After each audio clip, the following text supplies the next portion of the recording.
that. And then somehow my mother got a job in Krakow as a housekeeper, and she placed me in a little town called Chernichów. It was a little village with unpaved streets, very small village. And she somehow managed to get me there with a family, and she worked in Krakow now because her papers, her false papers said that she was an unmarried woman with a child. And so she left me there, and it was relatively close to Krakow, and she would come and visit me, and I basically spent a few years there. I wish I could say I had a loving family who took care of me, but that actually was not the case. I was pretty much on my own at the age of 3 and 4. It was a small village, and you just kind of managed somehow. The first family did not take care of me at all. So my mother switched me to another family who was, and the second family was much better. It was a woman, probably middle-aged, and her teenage daughter, and I lived with them for a while. It wasn't a wonderful place, but it was all right, and that's the only thing I ever knew. I guess I was lucky. I didn't have a comparison like my husband, that the things were good before and they're bad now. I didn't know any different, and you know, people would sometimes say, oh, poor little thing, she's without her mother, without her father, and that meant nothing to me because I never had that experience of a family.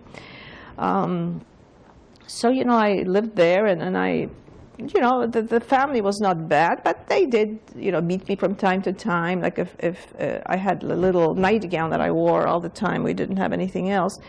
And I remember it was yellow, and one day it had rained, and there were no paved streets, so there was a lot of mud, and I slipped and fell, and the little nightgown got dirty, and so I got a beating for that. And then I guess whoever gave me the beating felt a little guilty, so they would say, oh, look how nice it looks, your yellow nightgown, your red legs, wherever they had hit me.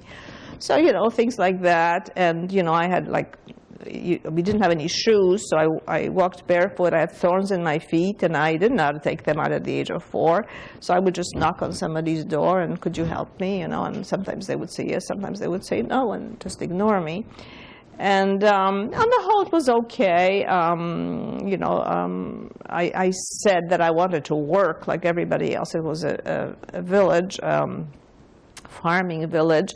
And this particular little house where we were, dirt floors, of course no refrigerators, nothing like that.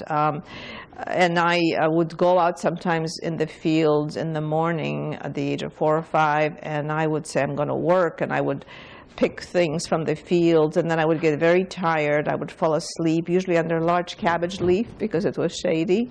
So it felt very comfortable, and I loved the flowers. There was a little garden there. So that wasn't a bad time. It wasn't always great, and I did contract typhoid fever when I was there. And that was an interesting experience because I was very sick. I was delirious. That's very high temperature. So my mother, who was in Krakow, worked in Krakow, would visit me every once in a while by boat because there was a river right next to the village. She came, and she brought a physician with her because I was very sick. And I said to him as he came, you smell like my daddy, because my father's, you know, medical office with the antiseptics. Well, this was terrible because my mother was supposed to be unmarried with no husband. So I almost gave us away, and my mother looked at him and said, well, you know, she's delirious. And he said, it's okay. I won't say anything.